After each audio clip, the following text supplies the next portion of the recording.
প্রতি সপ্তাহের ন্যায় ধারাবাহিক বিষয়ভিত্তিক আলোচনার এই সপ্তাহে আলোচনার বিষয়বস্তু হচ্ছে নারী অধিকার। ইসলামে নারীর সম্মান কিভাবে রক্ষা করেছে, নারীর অধিকার কিভাবে পুঙ্খানুপুঙ্খানুভাবে বুঝিয়ে দিয়েছেন, এই বিষয়ে আজকে গুরুত্বপূর্ণ আলোচনা হবে। মনোযোগ দিয়ে যদি না শুনেন ভুল করবেন। আপনারা জানেন, সম্প্রতি অবগত আছেন, বাংলাদেশে নারী অধিকার সংস্কার কমিশন নামে একটি কমিশন গঠিত হয়েছে। সেখানে তারা প্রায় 350 পৃষ্ঠার মতো একটি প্রস্তাবনা বর্তমান সরকার ডক্টর ইউনূসের কাছে প্রদান করেছে। সেখানে নারীদের অধিকার নাকি ইসলাম ক্ষুণ্ণ করেছে, বর্তমানে যেভাবে নারীদেরকে অধিকার দেওয়া হচ্ছে এবং ইসলাম যেভাবে নারীদেরকে অধিকার দিয়েছে, তারা এর বিরুদ্ধে গিয়ে পশ্চিমা কালচার, পশ্চিমা ভাবাদর্শের, পশ্চিমা চিন্তার মানুষের মন গড়া কিছু সংস্কার, তাদের ভাষায় সংস্কার কিন্তু ইসলামের ভাষায় কুসংস্কার সরকারের কাছে প্রদান করছে। এর মৌলিক কিছু কারণ আছে। মৌলিক কারণটা হচ্ছে, ইসলাম সম্পর্কে নারীদেরকে ইসলাম মর্যাদা কিভাবে দিয়েছে তারা সেটা বুঝতে পারে নাই। তারা না বুঝতে পারার পিছনে দুইটা কারণ। এক, আমরা যারা ইসলাম নিয়ে পড়ে আছি, দ্বীন ইসলামের দাওয়াত প্রচার করি, আমরা তাদেরকে এই দাওয়াত পৌঁছাইতে পারি নাই, ইসলামটা আমরা তাদের কাছে সুন্দরভাবে উপস্থাপন করতে পারি নাই। দ্বিতীয়ত, তাদের নিজেদের অপরাধ যে তারা ইসলামকে বুঝে নেয়। দুই দিক থেকেই, আমরা বুঝাই নাই, তারাও বুঝে নাই। এই কারণে ইসলাম নারীদেরকে কিভাবে সম্মানিত করেছে এই জিনিসটা তাদের অজানাই রয়ে গিয়েছে। এই জন্য ইসলামের বিরুদ্ধে গিয়ে তারা সরকারের কাছে সংস্কার চেয়েছে নারীদের কতগুলো বিষয়ে। আপনাদেরকে ইসলাম নারীদেরকে কিভাবে সম্মান দিয়েছে এটা বুঝতে হলে আগে বুঝতে হবে ইসলাম আসার আগে নারীদের অবস্থানটা পুরো পৃথিবীতে কেমন ছিল। নারীদেরকে ইসলাম মর্যাদা কিভাবে দিয়েছে এটা বুঝতে হলে আগে কি বুঝতে হবে, যে ইসলাম আসার পূর্বে বিশ্বব্যাপী, পৃথিবীব্যাপী নারীদের অবস্থাটা কেমন ছিল। বিশ্ব দরবারে নারীদেরকে, নারীদের মর্যাদা, নারীদের অবস্থান তখন কেমন ছিল, এটা যদি বুঝতে পারেন, ইসলাম আসার পরে নারীদের অবস্থা কেমন হয়েছে সেটা যদি বুঝতে পারেন, তাহলে বুঝবেন নারীদেরকে কিভাবে ইসলাম সম্মানিত করেছে। তাহলে আবার আসুন, ইসলাম আসার আগে নারীদের অবস্থাটা কেমন ছিল সেটা আমরা এখন বুঝবো। আলোচনা কি বুঝতেছেন? ইসলাম নারীদেরকে কিভাবে মর্যাদা দিয়েছে এটা কিভাবে বোঝা যাবে? ইসলাম আসার আগে নারীদের মর্যাদা কেমন ছিল সেটা বুঝতে পারলে। বুঝলেন তো? ইসলাম আসার আগে নারীদেরকে রোম এবং গ্রিক সভ্যতায় নারীদেরকে মানুষের সম্মান দেওয়া হতো না। নারীদেরকে একটি ভোগের বস্তু এবং একটি ভোগের পণ্য হিসেবে তারা জানত। এজন্য তখনকার সময়ে নারীদের বিবাহের কোনো ব্যাপার স্যাপার ছিল না। গ্রিক ও রোম সভ্যতায় নারীদের উত্তরাধিকার সম্পদ বলতে তখন কিছুই ছিল না। এটা ছিল রোম এবং গ্রিক সভ্যতায়। আর বিপরীতে আরবে নারী জন্মগ্রহণ করাটাই ছিল তাদের জন্য লজ্জা। তারা তাদের নারী সন্তান হইলে, সন্তান যদি কন্যা সন্তান হইতো, মেয়ে হইতো, তাহলে আরবের মানুষ লজ্জায় মাথা নত হয়ে যেত। লজ্জা সইতে না পেরে তারা এই কন্যাকে জীবিত মাটিতে দাফন করে ফেলত, জীবিত। এমন আল্লাহ বলছেন, আউযু বিল্লাহি মিনাশ শাইতানির রাজিম وإذا الموءودة سئلت بأي ذنب قتلت। হাশরের ময়দানে ছোট্ট ছোট্ট নবজাতক শিশুদেরকে আল্লাহ জিজ্ঞেস করবেন, তোমাদেরকে কেন জীবন্ত দাফন করে দেওয়া হয়েছিল? আরবের সেই লোকদেরকে আল্লাহ জিজ্ঞেস করবেন, ছোট্ট বাচ্চাদেরকে জিজ্ঞাসবে, তোমাকে কেন জীবন্ত পুঁতে ফেলা হয়েছিল? অন্যত্র আল্লাহ পাক বলছেন, সূরা নাহলের 58 থেকে 59 নম্বর আয়াতে আল্লাহ বলছেন, ইযা বুশিরা আহাদুহুম বিল উনসা যাল্লা ওয়াজহুহু মুসওয়াদ্দা ওয়া হুয়া কাযীম। যখন আরবের কোনো মানুষকে এই সুসংবাদ দেওয়া হতো, তোমার কন্যা সন্তান দুনিয়ায় জন্মগ্রহণ করেছে, তাহলে সে ব্যক্তি লজ্জায় তার চেহারাটা কালো হয়ে যেত, আর তার শরীরে, তার চেহারায় ক্রোধ এবং ঘৃণা তার শরীরে দেখা যেত। লজ্জা এবং ঘৃণা তাদেরকে গ্রাস করে ফেলতো। يتوارى من القوم من سوء ما بشر به أيمسكه على هون أم يدسه في التراب। সে তখন ভাবত, জনসম্মুখে আমি কিভাবে মুখ দেখাবো? আমি কি এই কওমের, এই জাতির মাঝে লোকদের সামনে আমার বাচ্চাকে জীবিত রেখে অসম্মানের জীবন যাপন করব, নাকি মাটির মধ্যে পুঁতে দিয়ে, মাটির মধ্যে পুঁতে রেখে দিব? কি করবে তারা? এটা নিয়ে দোদুল্যমানে ভুগত। এই জন্য কেউই লজ্জার সাথে তাদের কন্যা সন্তানকে জীবিত রাখত না। মানুষগুলো কন্যা সন্তানকে জীবন্ত দাফন করে ফেলত। এটা কখনকার সময়ের অবস্থা? ইসলাম আগমনের পূর্বে। নারীদেরকে জীবন্ত পুঁতে ফেলতো। আপনাদের প্রশ্ন হইতে পারে, হুজুর, নারীদেরকে কেন তারা জীবন্ত পুঁতে ফেলতো? একজন মানুষ, আরবের মানুষ ছিল প্রচন্ড আত্মমর্যাদাবোধ সম্পন্ন, প্রচন্ড পরিমাণের আত্মমর্যাদাবোধ সম্পন্ন। সামান্য সামান্য জিনিস নিয়ে তারা যুদ্ধে লেগে পড়তো। তাদের এটা সহ্য হইতো না যে আমার মেয়ের সাথে অন্য কোনো পুরুষ থাকুক। এই জন্য তারা মেয়ে সন্তান হইলেই পুঁতে ফেলতো মাটিতে জীবিত। আরো অনেক কারণ ছিল, এটাও ছিল একটা কারণ। আমার মেয়ে যেন একটা ভোগের বস্তু হবে, কারণ তখন নারীদেরকে মানুষের সম্মান দেওয়া হইতো না। এমন মেয়ে, আবু দাউদ শরীফে একটি হাদিস এসেছে, সেটা সংক্ষেপ, কিন্তু হাদিসটা বিস্তারিত ভাবে ইমাম কুরতুবী রাহিমাহুল্লাহ তার তাফসিরে কুরতুবীতে বিস্তারিত একটি হাদিস এনেছেন। হাদিসটার পুরোটা আপনাদেরকে আমি শোনাবো, মনোযোগ দিয়ে শুনবেন। عن رجل من أصحاب النبي صلى الله عليه وسلم كان لا يزال مهتما بين يدي رسول الله صلى الله عليه وسلم।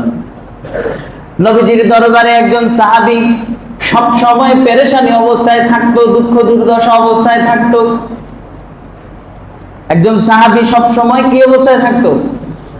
পেরেশানি অবস্থায় থাকতো, দুঃখ দুর্দশা অবস্থায় থাকতো।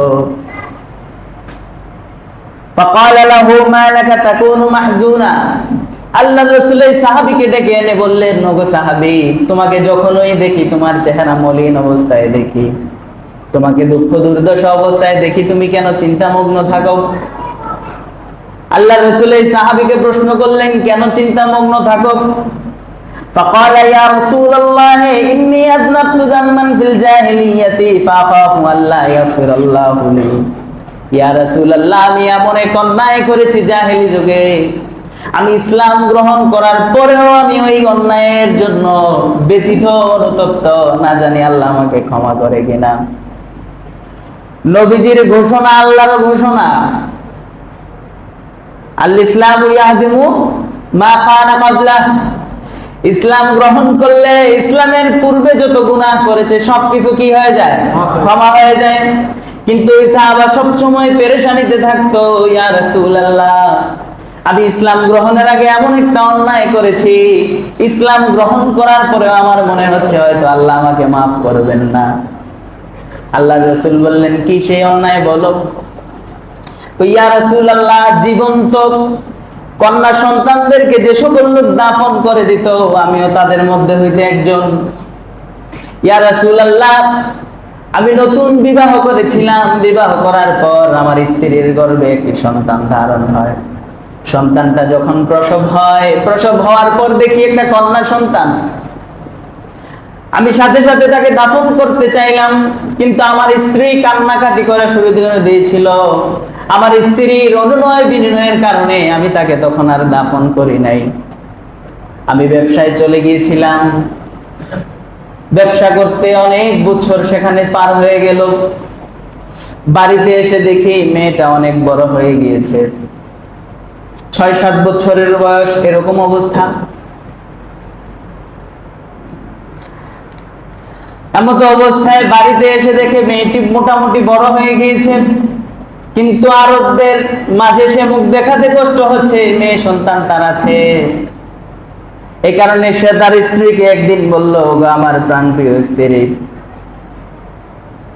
তুমি তাকে সুন্দরভাবে সাজিয়ে গুজিয়ে দাও, আমি আমার আরবের বিভিন্ন আত্মীয় স্বজনের বাসায় তাকে নিয়ে যাব।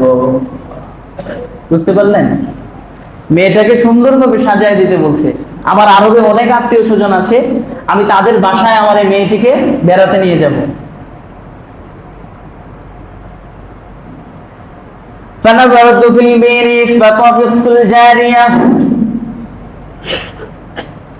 আমি আমার আত্মীয় স্বজনদের বাসায় নিয়ে যাওয়ার কথা বলে আমি আমার মেয়েটাকে মরুভূমির পাশে এক কূপের কাছে নিয়ে গেলাম। মনোযোগ দিয়ে শুনবেন, ঘটনাটা বলতেছে সাহাবী। কাকে বলতেছে? নবীজি রাসূল করিম সাল্লাল্লাহু আলাইহি সাল্লামকে বলতেছেন, ইয়া রাসূলুল্লাহ, আমার স্ত্রী আমার মেয়েকে সুন্দরভাবে সাজিয়ে দিল। সাজিয়ে গুজিয়ে দেওয়ার পর আমার স্ত্রীকে না বলে আমি মরুভূমির দিকে চলে গেলাম। মরুভূমির একটা কূপের কাছে আমি আসলাম। আসার পর আমার মেয়েটা আমার চেহারার দিকে তাকিয়ে বুঝতে পারলো আমি আমার মেয়ের কোনো ক্ষতি করতে যাচ্ছি। ইন্নী উরিদু আন আলকিহা ফিল বিরি, আমার মেয়েটা বুঝতে পারলো আমি আমার মেয়েকে কূপের মধ্যে ফেলে দিব। ফালতাজামানি, মেয়েটা আমাকে জড়িয়ে ধরলো। ওয়াজালাত ইয়াতাবকি ফারুবামা থুম্মা নাযারতু ফিল বিরি, মেয়েটি আমায় জড়িয়ে ধরে কাঁদতে লাগলো, বলতে লাগলো, ওগো আমার আদরের পিতা, ওগো আমার পিতা, আপনি কি করতে যাচ্ছেন? আমি একবার মেয়েটার দিকে তাকাই, আবার কূপের দিকে তাকাই, মেয়েটা আবার আমাকে জড়িয়ে ধরলো, আবার জড়িয়ে ধরে কান্নাকাটি শুরু করছে, আর বারবার বলতেছে, ওগো আমার বাবা, আপনি কি করতে চাচ্ছেন? ইয়া রাসূলুল্লাহ, আমি এত কিছু চিন্তা করতে পারলাম না, আরবের অসম্মানে আমার সহ্য হয় না। আমি মেয়েটিকে জোর করে ধরে কূপের নিচে ফেলে দিলাম। ইয়া রাসূলুল্লাহ, কূপে ফেলেই ক্ষান্ত হয় নাই, আমি আবার একটা বড় পাথরও তার শরীরে মেরে দিয়েছি। মেয়েটি কূপের ভিতর পড়ে গিয়েও বাবা বাবা বলে ডাকতেছে। ইয়া রাসূলুল্লাহ, ততক্ষণ পর্যন্ত কূপের পাশে দাঁড়িয়েছিলাম যতক্ষণ মেয়েটার রূহ গিয়েছে নিশ্চিত না হইছি। রূহ যাওয়ার পরে বাবা বাবা বলে কান্নাকাটি করতে করতে মেয়েটার রূহ চলে গেল। তারপর আমি সেখান থেকে ফেরত আসলাম। ঘটনা শুনে নবীজি নিজেও কান্নাকাটি শুরু করলেন, সমস্ত সাহাবায়ে কেরাম মজলিসে যারা ছিল সবাই কান্নাকাটি শুরু করলো। আরবের অবস্থা এত মারাত্মক ছিল, নারীদেরকে মানুষের সম্মান দেওয়া হতো না, নারীদেরকে অসম্মানের চোখে দেখা হতো।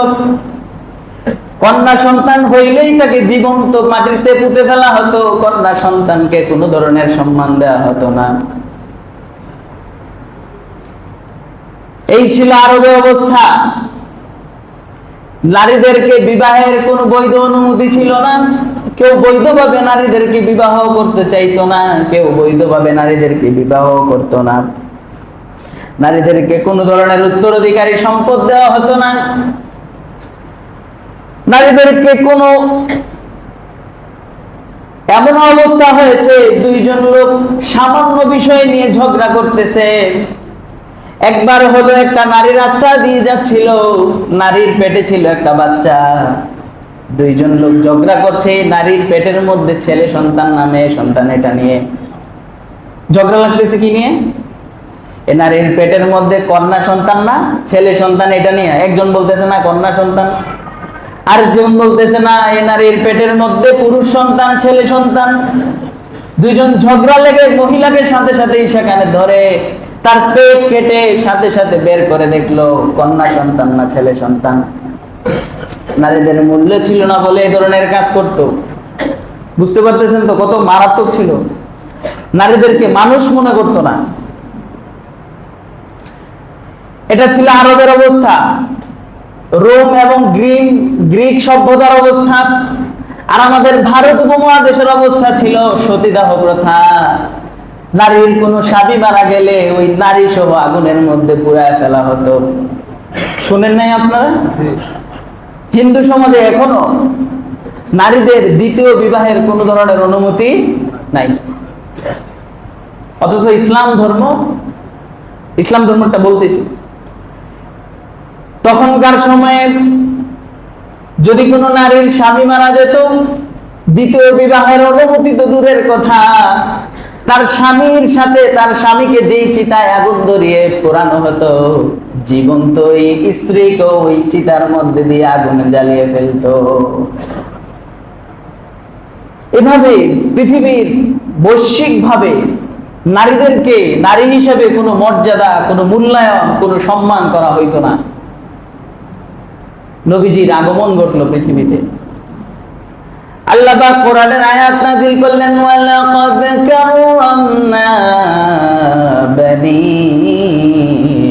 আদম, আমি আদম সন্তানকে সবচেয়ে বেশি সম্মান দিয়ে বানিয়েছি। ফেরেশতাদের চেয়েও বেশি সম্মান আল্লাহ আদম সন্তানকে দিয়েছেন। কারণ ফেরেশতারা মানুষের খেদমত করে, মানুষ ফেরেশতার খেদমত করে না, ফেরেশতারা মানুষের খেদমত করে। তাহলে যে কর্মচারী তার সম্মান বেশি নাকি যে মালিক তার সম্মান বেশি? আমরা হচ্ছি ফেরেশতাদের মালিক, ফেরেশতারা আমাদের কর্মচারী। এজন্য ফেরেশতাদের চেয়েও মানুষের মর্যাদা বেশি। তাহলে মহিলাদেরকে মানুষ হিসেবে আল্লাহ স্বীকৃতি দিলেন এবং মহিলাদেরকে আল্লাহ পাক রব্বুল আলামিন জান্নাতে হযরত আদম আলাইহিস সালামের বাম পাজরের হাত থেকে মা হাওয়া আলাইহিস সালামকে দান করলেন।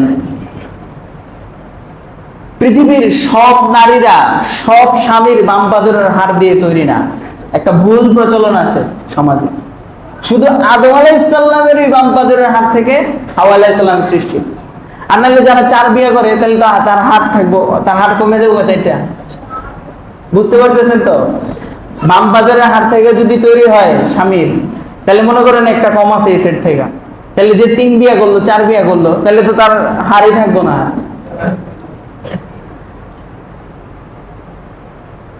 এই জন্য একমাত্র হাওয়া আলাইহিস সালাম হযরত আদম আলাইহিস সালামের বাম পাজরের হাড় থেকে তৈরি নারীকে আল্লাহ সর্বপ্রথম আদম আলাইহিস সালামের সাথে জান্নাতে রেখেছেন।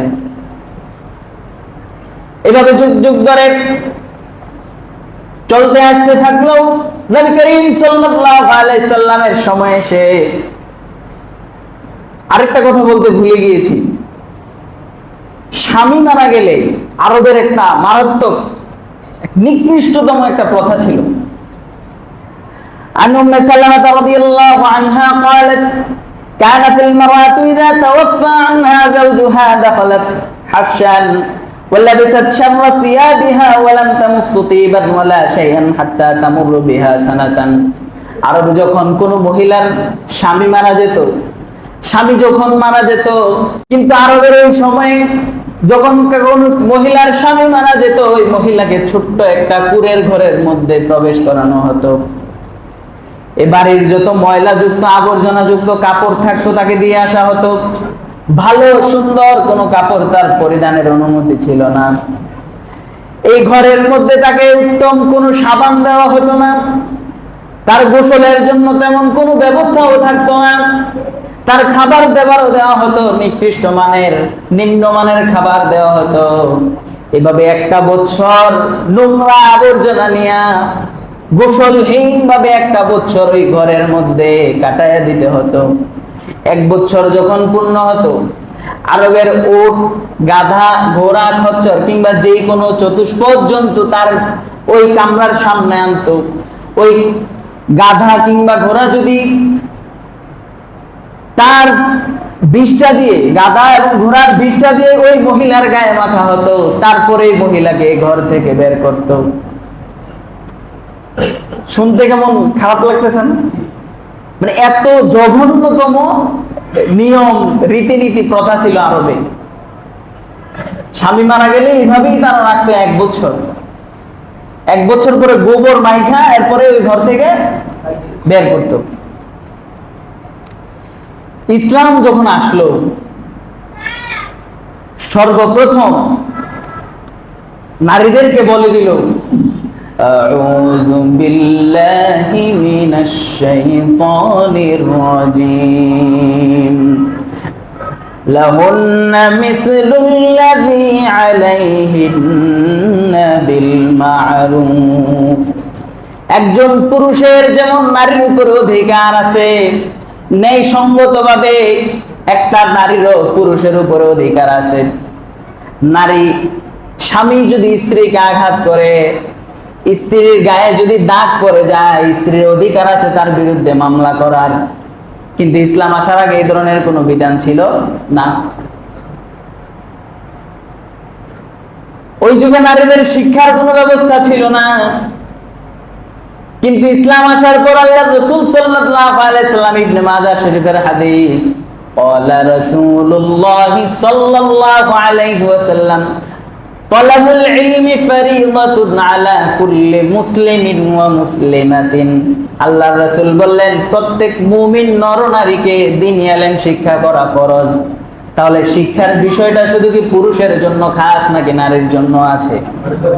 এর জন্য আরবের যত জ্ঞানী লোক ছিল, সে সকল জ্ঞানী লোকদের মধ্য থেকে আম্মা জানা আয়েশা সিদ্দিকা রাদিয়াল্লাহু তাআলা আনহা ছিলেন শ্রেষ্ঠ জ্ঞানী মহিলা। তিনার হাজার হাজার লক্ষ লক্ষ ছাত্র তখন ছিল, তিনার থেকে দ্বীনি ইলম শিক্ষা করেছেন। নবীর ঘরে নবী কি করতেন? নবী ঘরে নিজের লুঙ্গি নিজে সিলাতেন, নিজের জুতাও নিজে সিলাতেন। নবী ঘরের ভিতরে কি করতেন? নবী রাত্রে কি আমল করতেন? ঘুমের মধ্যে কি আমল করতেন? ঘুম যাওয়ার সময় কি আমল করতেন? ঘুম থেকে উঠে কি আমল করতেন? কিভাবে ঘুমাতেন? কোন কাত হয়ে ঘুমাতেন? ঘরের এই সকল হাদিসগুলো সবগুলো আম্মা জানা আয়েশা সিদ্দিকা থেকে বর্ণিত। যদি নারীদের জ্ঞানের, শিক্ষার কোনো অধিকার নাই থাকতো, দেখেন নারীদেরকে মানুষই মনে করা হতো না। সে জায়গায় আল্লাহ কি বললেন? পুরুষের যেমন অধিকার আছে নারীর উপরে, নারীরও তেমন অধিকার আছে পুরুষের উপরে। নারীকে শিক্ষা গ্রহণের ব্যাপারে উদ্বুদ্ধ করা হয়েছে যে দ্বীনি ইলম শিক্ষা করা শুধু পুরুষের জন্যই ফরজ নয়, নারীর জন্য এই সকল জ্ঞান অর্জন করা ফরজ। নারীদেরকে ইসলাম আসার পূর্বে সম্পদ দেয়া হতো না, কিন্তু আল্লাহ পাক রব্বুল আলামিন কোরআনুল কারীমে ঘোষণা করলেন, লিন-নিসাই নাসিবুন, মহিলাদের জন্য উত্তরাধিকার সম্পদ আছে। পুরুষের যেমন আছে নারীরও তেমন আছে। কিন্তু আল্লাহ পাক রব্বুল আলামিন বললেন, লিয-যাকারি মিসলু হাজ্জিল উনসাইন, দুইজন মহিলা যা পাবে একজন পুরুষ তা পাবে। এখন আপনার প্রশ্ন, দুইজন মহিলা যা পাবে একজন পুরুষ তা কেন পাবে? কারণ একজন পুরুষ একজন নারী দুজনেই তো মানুষ, তাহলে বৈষম্য কেন? প্রশ্ন হতে পারে না? নারী সংস্কার কমিশন, একজন নারী যদি 2 টাকা পায় তাহলে একজন পুরুষ পাবে কয় টাকা? 2 টাকা। তাহলে একজন পুরুষ দুইজন নারীর সমান কি পায়? সম্পদ পায়। তাহলে নারীকে সম্পদ কম দিয়া বঞ্চিত করলো, আর পুরুষকে সম্পদ বেশি দিয়া বৈষম্য তৈরি করলো। আচ্ছা, প্রশ্নটা বুঝতে পারছেন তো? মনোযোগ দিয়ে শুনবেন, মনোযোগ দিয়ে শুনবেন, তাহলে উত্তরটা বুঝতে পারবেন। প্রথমেই আমরা আসি, একজন নারীর দায়িত্ব কি আর একজন পুরুষের দায়িত্ব কি? একজন পুরুষ সে তার বাবা মা, পরিবার, সন্তান, স্ত্রী, পুত্র প্রত্যেকের খোঁজ খবর রাখা, প্রত্যেকের ভরণ পোষণ দেওয়া, প্রত্যেকের খাবার রুজি, তার সব কিছুর দেখভাল করার, চিকিৎসা, পোশাক সবকিছু দেখভালের দায়িত্ব কার? একজন পুরুষের। আপনাদেরকে আমি প্রশ্ন করি, ইসলামে নারীকে কোনো ধরনের কারো দায়িত্ব কি দেওয়া হয়েছে? কোথাও কি বলা আছে যে মেয়ে তার বাবাকে দেখবে? স্বামী স্ত্রী তার স্বামীকে দেখবে, স্ত্রী তার স্বামীর খরচাদি দেবে। সব খরচাদির দায়িত্ব কার উপরে? পুরুষের উপরে। পুরুষ যদি ভাই হয় বোনকে দেখবে, পুরুষ যদি বাবা হয় মেয়েকে দেখবে, ছেলেকে দেখবে, পুরুষ যদি ছেলে হয় বাবাকে দেখবে, মাকে দেখবে। কিন্তু নারী হইলে নারীদের হিসাব কি? যদি নারীটা মেয়ে হয় তাহলে বিবাহের আগ পর্যন্ত তার দায়িত্ব, তার ভরণ পোষণের দায়িত্ব, তার খরচাদির দায়িত্ব, খাবার দাবার, পোশাক আশাক, চিকিৎসা, বস্ত্র, অন্ন, এগুলোর দেখভাল হচ্ছে তার পিতার উপরে। বাপ যদি না থাকে দাদার উপরে। এভাবে ভাগ করে দেওয়া হয়েছে। দাদা না থাকলে অন্য অভিভাবকদের উপরে, যদি কোনো অভিভাবক নাই তাহলে রাষ্ট্রের উপরে। নারীদের দেখভালের দায়িত্ব দিয়েছে পুরুষের কাছে। বিবাহের পরে একটা বাবার দায়িত্ব হচ্ছে বিবাহ পর্যন্ত এই মেয়ের দেখভাল করা, মেয়ের ভরণ পোষণ, খাবার দাবার, চিকিৎসা, অন্ন বস্ত্র ব্যবস্থা সবকিছু বাবা করবে। বিবাহের পর তার স্বামী করবে মৃত্যু পর্যন্ত। তাহলে খরচাদির ব্যাপার নারীদের ক্ষেত্রে নাই। আচ্ছা, যার খরচ নাই সে সম্পদ দিয়ে কি করবে? প্রশ্নটা বুঝছেন? যার খরচাদি নাই সে সম্পদ দিয়ে কি করবে? তার যা লাগতেছে সব তো দিতেছি, কিন্তু তবুও তাকে বাবার সম্পত্তি থেকে সম্পদ দেওয়া হলো কতটুকু? অর্ধেক। এবার আরেকটা বিষয় বুঝেন, একটা নারী সে শুধু তার বাবার বাড়ির সম্পদ পায় বিষয়টা এমন না। একজন পুরুষ মানুষ সে শুধু তার বাবার সম্পদই পায়, আর তেমন কারো কাছ থেকে সম্পদ পায় না। কিন্তু একটা নারী সে তার বাবার কাছ থেকে সম্পদ পাবে অর্ধেক। তার যার কাছে বিবাহ হবে তার স্বামী যদি মারা যায়, স্বামীর সম্পত্তি থেকেও সেই মহিলা কি পাবে? জাকাত পাবে, আরে সম্পদ পাবে। বিষয়গুলো খেয়াল করবেন। আচ্ছা, সম্পদ সে পাইলো দুই দিক থেকে। যদি ওই মহিলার সন্তান থাকে, সন্তান যদি মারা যায়, সন্তানের সম্পত্তি থেকেও মা কি পায়? সম্পদ পায়। তাহলে কয় দিক থেকে পাইলো? তিন দিক থেকে। আসেন এবার মোহরের বিষয়ে কথা বলি। মোহরানা একটা মেয়ে চাইলে 10 লক্ষ টাকাও মোহরের মাধ্যমে বিবাহ বসতে পারবে। মোহর সম্পূর্ণ মেয়ের একচ্ছত্র ক্ষমতার অধিকারী। মোহরের 1 টাকাও বাবার জন্য ধরা জায়েজ নাই। মোহরের সব টাকা কার? মেয়ের। এবার বলেন, মেয়ে সম্পদ পাইলো বাপের বাড়ি থেকে, সম্পদ পাইলো বিবাহ থেকে, সম্পদ পাইলো স্বামীর থেকে, সম্পদ পাইলো সন্তানাদি থেকে, কোনো খরচ আছে? আর একজন ছেলে এত এত খরচ পাইলো শুধু কোন জায়গা থেকে? বাবার থেকে। আচ্ছা, এবার বলেন তো বৈষম্য কি মেয়ের সাথে হইছে না, না ছেলের সাথে হইছে? তাহলে এবার বলেন, ইসলামকে তারা জানে কি জানে না? ইসলামে নারীকে কম মর্যাদা দিছে নাকি ইসলামে নারীকে অগ্রাধিকার দিছে? নারীর সম্মান বেশি দিছে ইসলাম। ইসলাম কোন দিক থেকে নারীকে ঠকায় নাই। কথাগুলো বুঝছেন তো? তাই যদি এই ধরনের কথা আপনার সামনে কেউ কয় যে নারী ঘরে অর্ধেক দিল কি লেগা, তাহলে বুঝায় বলতে পারবেন তো নারীদেরকে অর্ধেক দেন, আরো বেশি দিছে। বুঝছেন তো? আল্লাহ পাক আমাদের সবাইকে বুঝার তৌফিক দান করুন। তারপর নারী মা হিসেবে নারীকে দিলেন আলাদা সম্মান। এক সাহাবী এসে আল্লাহর রাসূলের কাছে বললেন, ইয়া রাসূলুল্লাহ, এই দুনিয়ায় যত মানুষ আছে সব মানুষের মাঝে সবচেয়ে আমি কার সাথে সুন্দর আচরণ করব, সুন্দর ব্যবহার করব, কার বেশি খোঁজ খবর রাখব? আল্লাহর রাসূল বললেন, তোমার মায়ের সাথে তুমি উত্তম আচরণ করবা। সাহাবী আবার বললেন, ইয়া রাসূলুল্লাহ, তারপরে কে সবচেয়ে বেশি সম্মান পাওয়ার যোগ্য? আল্লাহর রাসূল বললেন, তোমার মা। সাহাবী আবার প্রশ্ন করলেন, ইয়া রাসূলুল্লাহ, তারপরে বেশি সম্মান পাওয়ার যোগ্য কে? নবী আবারও বললেন, তোমার মা। সাহাবী আবার প্রশ্ন করলেন, ইয়া রাসূলুল্লাহ, তারপরে বেশি সম্মান পাওয়ার যোগ্য কে? নবী বললেন, তোমার বাবা। মায়ের কথা বললেন 3 বার, বাবার কথা বললেন। সম্মান কাকে বেশি দিল? আল্লাহ পাক কোরআনে বলছেন, ওয়া কাযা রাব্বুকা আল্লা তা'বুদু ইল্লা ইয়্যা ওয়া বিল ওয়ালিদাইনি ইহসানা। আল্লাহ পাকের সবচেয়ে বেশি শিরকের ইবাদত, শিরক আল্লাহ পছন্দ করেন না। আল্লাহ পাকের হক হচ্ছে আল্লাহর সাথে কাউকে শরীক করা যাবে না। আল্লাহর হকের পরেই আল্লাহ বাবা মায়ের হকের কথা বললেন। কার হকের কথা বলছে? বাবা মায়ের সাথে উত্তম আচরণের কথা বললেন। তাহলে বাবার সাথে যেমন উত্তম আচরণ করতে হবে, মায়ের সাথেও উত্তম আচরণ করতে হবে। সমাজের ছেলে মেয়েরা বেশিরভাগ মায়ের পক্ষ নেয়, বাবার পক্ষ খুব কমই নেয়, ঠিক না? বাবা মা ঝগড়া লাগলে সন্তান মায়ের পক্ষে চলে যায়।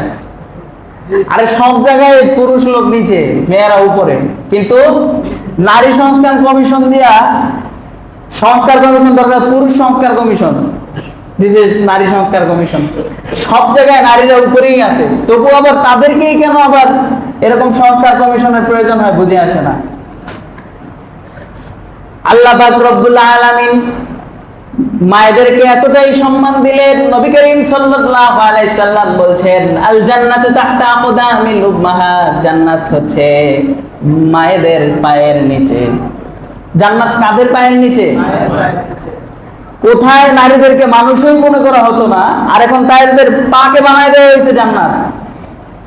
ইসলাম নারীদেরকে কতটা সম্মান দিয়েছে ভাবছেন? চিন্তা করেন শুধু। স্বামী স্ত্রীদের মাঝে ঝগড়া হয়, এজন্য স্বামীদেরকে আল্লাহ বলছেন ওয়াশিরুহুন্না বিল মা'রুফ, তোমরা নারীদের সাথে উত্তম আচরণ করো, তোমাদের স্ত্রীদের সাথে ভালো ব্যবহার করো, তোমাদের স্ত্রীদের সাথে উত্তম আচরণ করো, এটা নারীদের জন্য সম্মান। কন্যা সন্তান যদি লালন পালন করে, ইসলাম আসার পূর্বে কন্যা সন্তান হইলে লজ্জায় চেহারা কালো হয়ে যেত, জীবন্ত দাফন করে ফেলা হতো। কিন্তু নবীজি কন্যা সন্তান যদি কেউ জন্মগ্রহণ করায়, কন্যা সন্তান যদি কেউ জন্ম দেয়, এই কন্যা সন্তানের যদি লালন পালন করে সুন্দর জায়গায় বিয়ে দিয়ে দেয়, তাহলে আল্লাহর রাসূল বলছেন সেই লোক আমার সাথে জান্নাতে থাকবে। নবীর সাথে যদি কেউ জান্নাতে থাকতে চায়, সে যেন তার কন্যা সন্তানকে উত্তমভাবে লালন পালন করে। শুধু কি তাই, নবীজির নিজেরও কোনো উপযুক্ত ছেলে সন্তান ছিল না। নবীর নিজেরও উপযুক্ত কোনো কি ছিল না। নবীজির ছেলে ইব্রাহিম ছোটবেলায় মারা গেছে, কাসেমও ছোটবেলায় মারা গেছে, একমাত্র তহের একটু বড় হয়েছিল, তাও 8 বছর এরকম, এর বড় আর কেউ হয় নাই।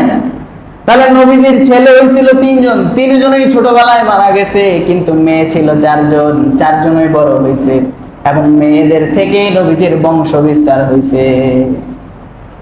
নবী নিজেও মেয়ে।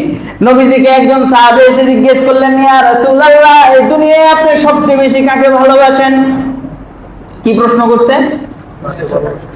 এই দুনিয়ায় আপনি সবচেয়ে বেশি কাকে ভালোবাসেন? আল্লাহর রাসূল বললেন, আমি আমার স্ত্রী আয়েশাকে সবচেয়ে বেশি ভালোবাসি। সাহাবী প্রশ্ন করলেন, ইয়া রাসূলুল্লাহ, নারীদের মধ্য থেকে নয়, পুরুষদের মধ্য থেকে আপনি কাকে বেশি ভালোবাসেন? আল্লাহর রাসূল বললেন, আবু বকরকে, আয়েশার বাবাকে। সাহাবী আবার প্রশ্ন করলেন, সাহাবী মনে মনে ভাবতেছে, নবীজি মানুষের সাথে এমন ভাবে মিশতেন, যেই সাক্ষাৎ করতো সে মনে করতো নবী মনে হয় আমাকে বেশি ভালোবাসে। তো ওই সাহাবী মনে মনে ভাবতেন যে ওনাকে হয়তো অনেক ভালোবাসে। নবীকে আবার প্রশ্ন করলেন, ইয়া রাসূলুল্লাহ, তারপর কে? আল্লাহ রাসূল বললেন, তারপর আবু ওমরকে আমি বেশি ভালোবাসি। বললেন, তারপর কাকে বেশি ভালোবাসেন? বললেন, ওসমানকে। কই তারপর? আলীকে। কই রাসূলুল্লাহ, আমাকে কই তোমাকেও ভালোবাসি। ঠিক আছে, তোমাকেও ভালোবাসি। আল্লাহ রাসূল সবাইকেই ভালোবাসতেন, কিন্তু সবচেয়ে বেশি নারীকে ভালোবাসতেন। তাহলে নারীদের এটা সম্মান, নারীদের এটা কি সম্মান। এখন আসুন কয়েকটি কথা আপনাদেরকে বলি। নারী সংস্কার কমিশনে সেখানে যে সকল প্রস্তাবনাগুলো এসছে, এগুলো অধিকাংশই এমন পশ্চিমা দেশ থেকে আমদানিকৃত, পশ্চিমাদের থেকে এনে বাংলাদেশে ফিট করে দিয়েছে। এখন সেখানে বলা হয়েছে নারীদের যারা পতিতাপল্লীতে কাজ করে, পতিতাপল্লীতে যারা কাজ করে তাদেরকে যৌনকর্মী, তাদেরকে শ্রমিক হিসাবে মর্যাদা দেওয়ার জন্য। সত্যি বলতে ফ্রান্সে এবং উন্নত বিশ্বের এখনো বহু দেশে তাদেরকে, তারা তো মুসলমান না, ইহুদি খ্রিস্টান, তাদের দেশও যৌনকর্মীদেরকে শ্রমিক হিসাবে মর্যাদা দেয়া হয় না। শ্রমিক একটা শ্রম, একটা পেশা, এটা সম্মানের জিনিস। কোন যৌনকর্মী সে নিজে এই কাজ করে সম্মান বোধ করে কিনা জিজ্ঞেস করে দেখেন। কোনো পেশাকেই ছোট করে দেখতে নেই, কিন্তু সে তার নিজেকে যদি বলা হয় যে আপনার মেয়েকে আপনি, তাহলে একজন বাবা যদি ড্রাইভার হয় তাহলে তার সন্তান ড্রাইভিং করে, একজন বাবা যদি বড় ব্যবসায়ী হয়, বিজনেসম্যান হয়, তার সন্তানও ব্যবসায়ী হয়। তাহলে আপনি যে যৌনকর্মী, আপনার মেয়েকে কি আপনি যৌনকর্মী বানাবেন? তাহলে শ্রমিকের মর্যাদা কেন চাওয়া হচ্ছে? হ্যাঁ, এখন আপনি কেন এই কাজ করতেছেন? তো বলে পেটের দায় করি। যে নিজে যৌনকর্মী সে কি আপনার থেকে শ্রমিকের মর্যাদা পাওয়ার জন্য কোনো আবেদন জানাইছে কিনা? তারা নিজেরা আবেদন জানায় নাই। তো আপনি সেই কাজ করতেছে যদি পেটের দায়, শ্রমের জন্য, তাহলে আপনি তার উপযুক্ত শ্রমের ব্যবস্থা করে দেন, কাজের ব্যবস্থা করে দেন, ভালো গার্মেন্টসে তার চাকরি দিয়ে দেন। বিষয়গুলো বুঝতেছেন তো? এগুলো সম্পূর্ণ পশ্চিমা থেকে আমদানিকৃত। আল্লাহ পাক রব্বুল আলামিন আমাদের প্রত্যেককে হেফাজত করেন। তারপর আরো যে বিষয়গুলো সেখানে উঠে এসেছে সম্পত্তির ব্যাপারে, যে সম্পত্তি সমানভাবে দিতে। তাহলে সম্পত্তি যদি সমান দেয়, নারীর লাভ হবে না লস হবে? এখানে যদি সম্পত্তি ভাইদের মাঝে সমান দেয়, তাহলে অন্য জায়গা থেকে তো সম্পত্তি ছুটে যাবে, স্বামীর থেকে পাবে না, ছেলের থেকে পাবে না, সন্তান থেকে পাবে না। এটা লস না? ইসলামটা না বুঝেই তারা ইসলামের বিরুদ্ধে নামছে। তারপর বিবাহ, তালাক, তালাকের ক্ষেত্রে নারীকে সমান অধিকার দেওয়ার কথা বলতেছে। নারীও তালাকের অধিকার রাখবে, এটা হচ্ছে তাদের কথা। একটা বিষয় বুঝবেন, আর রিজালু কাওয়ামুনা আলান নিসা, নারীদের জ্ঞানের তুলনায় পুরুষের জ্ঞান অনেক বেশি। নারী হুটহাট সিদ্ধান্ত নিয়ে নেয়, হুটহাট মেজাজ গরম করে ফেলে। যদি নারীদেরকে তালাকের অধিকার দেওয়া হইতো, তাহলে পৃথিবীতে একটা সংসারও টিকতো না। সেকেন্ডে সেকেন্ডে তালাক দিত, 3 তালাক 4 তালাক। বুঝতেছেন তো? ইসলাম যে বিধানগুলা দিছে, চিন্তা করলে, গভীরভাবে লক্ষ্য করলে ইসলামের বিধানগুলার প্রত্যেকটার পিছনে কল্যাণ আছে। আর ইসলামের বিরুদ্ধে গিয়ে যত বিধানই করবেন সবগুলাতে সমস্যা আর সমস্যা। তারপর আরো কয়েকটা বিষয় আছে। তারপর বিবাহের বিষয়টা, বিবাহে সমান অধিকার চায়। বিবাহে সমান অধিকার কিভাবে চাইবেন? মানে একজন পুরুষ যদি 4 জন বিয়ে করতে পারে, তাহলে একজন নারী কেন 4 জন বিয়ে করতে পারবে না? নাউজুবিল্লাহ বলবেন না? একসাথে একজন পুরুষ 4 জন স্ত্রী রাখতে পারবে। এটার জন্য তো অনেক শর্ত শারায়েত আছে। কেউ 2 বিয়ে করলো, এক স্ত্রীর সাথে 2 দিন ছিল, আরেক স্ত্রীর সাথে 1 দিন ছিল, এটা হারাম। এক স্ত্রীর সাথে যতদিন থাকবে মাসে, অন্য স্ত্রীর সাথে ততদিনই থাকতে হবে। নতুন স্ত্রী নতুন বিয়ে করছে, ওই স্ত্রীর সাথেও 3 দিন থাকা জায়েজ নাই। সমান সমান ভাগ সমান সমান করতে হবে। কেউ যদি সমান ভাগ না করতে পারে, হাসরের ময়দানে এক সাইজ প্যারালাইসিস হয়ে উঠবে। শাস্তিটাও তো তত বেশি। 4 জন এত সোজা না তো, 2 জন বিয়ে করলে হয়ে গেল, এরকম না। ইসলাম তো অনেক শর্ত বেঁধে দিয়েছে। ইসলামের বিষয়গুলো শুনতে যতটা স্বাভাবিক মনে হচ্ছে, পালন করা তত স্বাভাবিক না। এগুলো পালন করাতেও তো অনেক দায় আছে, অনেক হিসাব নিকাশ আছে। এই জন্য তারা যে বিষয়গুলো উপস্থাপন করছে সম্পূর্ণ অবন্তর, অযৌক্তিক। ইসলামের দৃষ্টিকোণ থেকে নারী সংস্কার কমিশনে যদি আলেম ওলামাদেরকে রাখা হইতো, বিজ্ঞ পণ্ডিত ব্যক্তিদেরকে রাখা হইতো, তাহলে বিষয়গুলো ক্লিয়ার হতো, পরিষ্কার হতো। এজন্য আমরা সরকারের কাছে আবেদন জানাই, তিনি যেন এটাকে বিলুপ্তি ঘোষণা করে, এবং যেভাবে হলে ভালো হয় উলামায়ে কেরামদেরকে নিয়ে, বাইতুল মুকাররমের খতিব সাহেবকে নিয়ে এগুলোর যথার্থ মীমাংসা করা হয়, আমরা সেই দাবি জানাবো। আল্লাহ পাক রব্বুল আলামিন নারীদের ইজ্জতকে কিয়ামত পর্যন্ত অক্ষুণ্ণ রেখে তাদের সম্মানকে আরো বৃদ্ধি করুন। মা জাতিকে আল্লাহ পাক আরো সম্মান দান করেন। আল্লাহ পাক রব্বুল আলামিন সমাজে নারীদেরকে এখন যেভাবে রাস্তায় বের করে দেওয়া হচ্ছে, পর্দাহীনতার প্রতি প্রমোট করা হচ্ছে, উৎসাহ দেওয়া হচ্ছে, আল্লাহ পাক এই সবগুলো থেকে নারীদেরকে হেফাজত করুন। আল্লাহ পাক আমাদের প্রত্যেককে দিনের সকল বিষয় মেনে চলার তৌফিক দান করেন। যারা সুন্নত পড়ে নাই, সুন্নত করে নেই।